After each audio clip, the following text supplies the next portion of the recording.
Because many times I see authors in a journal where I feel that one of the authors has done nothing and is not even on that field, and that is not good. So it's very important. Confidentiality is obvious, that protect confidential communications such as papers, grants submitted for publication, personnel records, trade or military secrets, and patent records. One should be very careful about these things. Responsible publications. Publish in order to advance research and scholarship, not to advance just your own career. You might say that, why not? You know, I want to improve my career. But sometimes people publish just for the sake of publication. You know, they take a work and they say, oh, let me publish out of this work 3 papers. And they show a short paper, a short paper, a short paper. So, in general, it is not a good idea to just, you are publishing for the advancement of the research. That's why you see the Nobel Prize which is given, Nobel. And a prize when it's given, one of the criteria for Nobel Prize is that it is advancing the research field and the humanity. You know, the topics which are chosen for Nobel Prize are such that they want to see that how this is advancing the scientific field. Not only your own, I say, oh, I did the research, I got my PhD. But that is also true, it's good to have that. But you should also think in terms of advancing the field. Avoid wasteful and duplicative publication. One should not, a lot of people think that way, oh, I don't want to write a full paper. One can write a detailed paper, which can be 10 pages, and instead of doing one paper with 10 pages, they say, oh, let's divide this into 3 papers, which is not a good idea. And many times, some journals will not accept it, and they say, hey, you didn't do detailed work on this, so submit when you have detailed work. But he doesn't know that you are sending another paper to some other journal, part of it. So that's not a great. Responsible mentoring, help to educate, mentor, and advise students. This is not in your case, this is actually meant for the advisors mainly, that to help to educate, mentor, and advise students. That should be the motive of, that's what our motive is.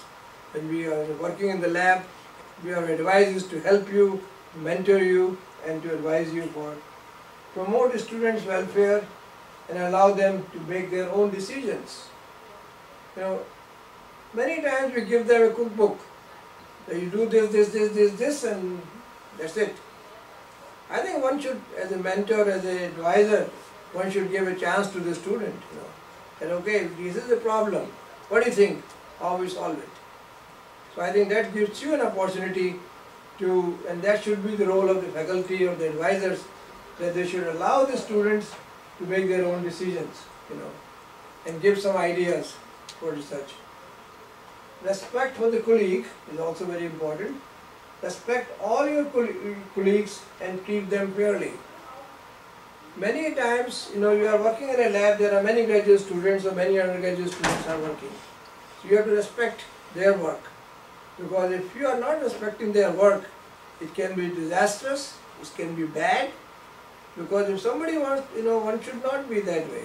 You are working in a lab, all the equipments are open, so you have to be very careful that don't mess up other people, which one can do if you really in a bad mood or bad shape, but one should not behave that way.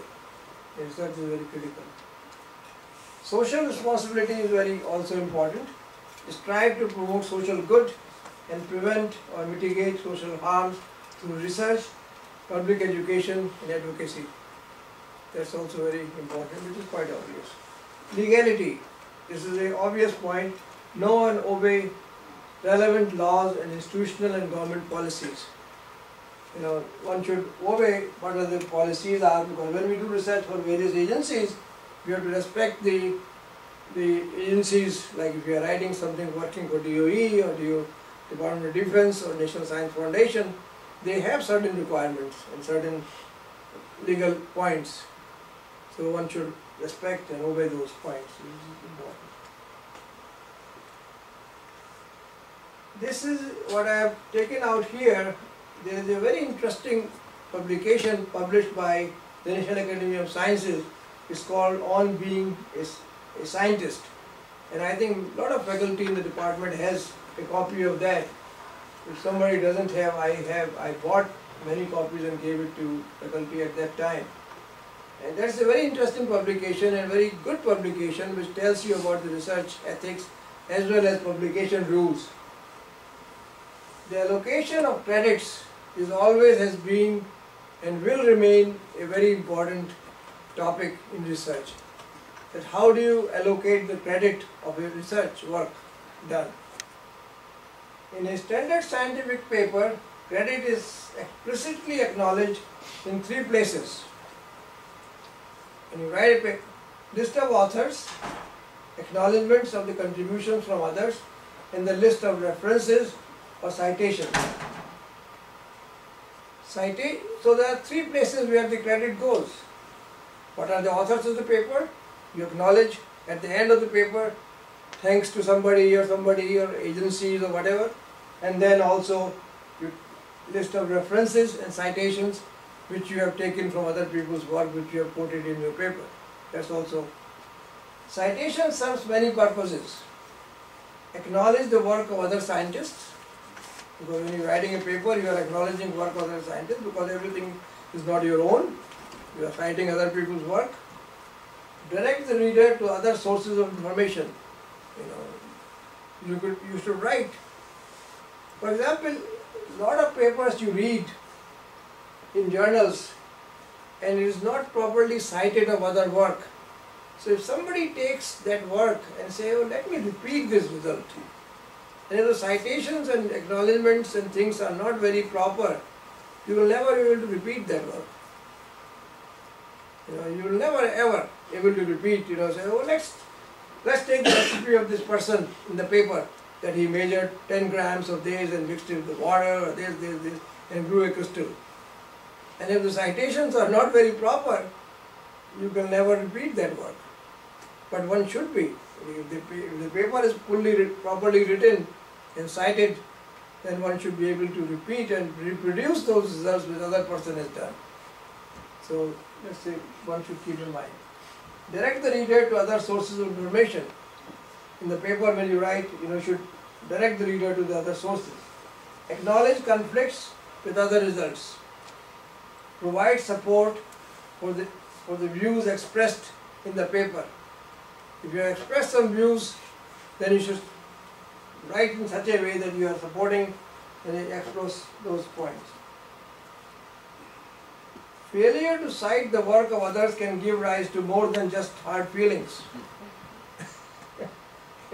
One should keep in mind that failure to cite the work of others, and if you don't cite properly, then it can be hard feeling, it can be a legal problem eventually. Citations are part of the reward system of the science, which is pretty obvious. Connected to the funding decisions and to the future career of the researchers. Misallocation of credit undermines the incentive for publication. So one should keep in mind this is a very important point. Authorship of policies. It has been a lot of discussion going. Various agencies and various societies have published work that how the authorship should be given. Like the Optical Society of America a few years ago wrote a guideline that how the authorship should be in a paper, when you write a paper. And it is not a hard and fixed rule that how one should do that. There is a professor at MIT, his rule was that he will write the authors in alphabetical order. And his name was starting with Z. So he was always the last author. So people have different ideas. My personal feeling is this, in this point about the authorship, that if this is a work of a student for a thesis or dissertation for master's or PhD, then the student must be the first author. Student must be the first author. If that work is for a dissertation. Many times the student is helping other students, like there is a group of students in a lab. Every work is not going in your dissertation or her dissertation. You are helping your other colleague, then not necessarily that you should be the first author. The person whose work will be cited in the dissertation or the thesis should be the first author. This is my opinion, and many other agencies and people regard that opinion of that. Allocation of credit can also become an issue in the listing of the author's name. Frank and open discussion of the division of credit within a research group as early as the process as possible can prevent later difficulties. So one should discuss in the very beginning. I would like to, we normally like to tell our group that okay, this is our policy, that's the way we will do. Student, just like I said, this is my opinion that student work should be the first author. And I can give you an example. My son worked for PhD at UCLA, and he took 6-7 years. And when he had 10 papers published, and I told my son, I said, hey, how come you are not submitting your thesis? You have 10 papers. And he said, Dad, 10 papers, I am not the first author. I am the first author in 3 papers, or 4 papers. But that was a work which is on a laser work, and in all those work there are a lot of group of students work together, you know. So there are 4 or 5 students working together and a professor advisor. So the papers had normally about 4 authors, normally advisor including advisor. And this question is also important. A lot of time people think that why the advisor should be there.